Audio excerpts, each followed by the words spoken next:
आई कुठे काय करते? ती चालायला शिकवते, ती चालायला शिकवते. आणि पडलो किती ती जवळ पण घेते.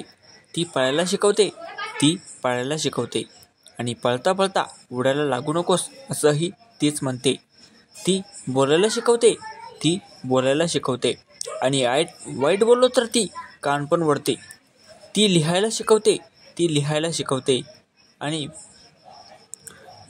पान फाटू न देता चुकलेलं खोडालाही तीच लावते.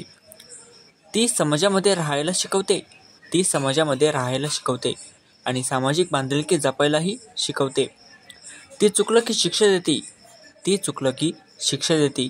आणि बरोबर आलं की शाबासकीही देते. ती फुलपाखरूसारखं स्वच्छंद राहायला शिकवते, ती फुलपाखरूसारखं स्वच्छंद राहायला शिकवते. आणि मधासारखे गोड माणसे जोडायलाही शिकवते. ती जगायला शिकवते, ती जगायला शिकवते. आणि जगता जगता तोल सुटला की सांभाळायलाही शिकवते. ती असंच शिकवता शिकवता आपल्याला खूप काही शिकवते. अशी ही आईची शिकवण कधीच संपत नसते. आई कुठे काय करते? तर कविता आवडली असेल तर व्हिडिओला एक लाईक करा, शेअर करा आणि चॅनलला सबस्क्राईब करून बेल आयकॉनला अवश्य प्रेस करा.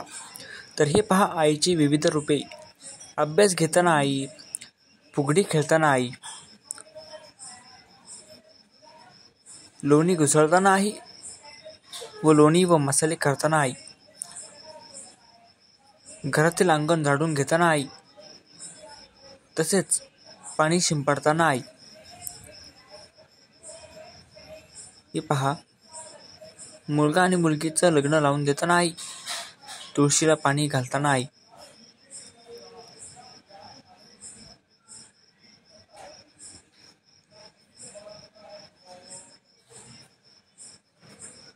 आई म्हणजे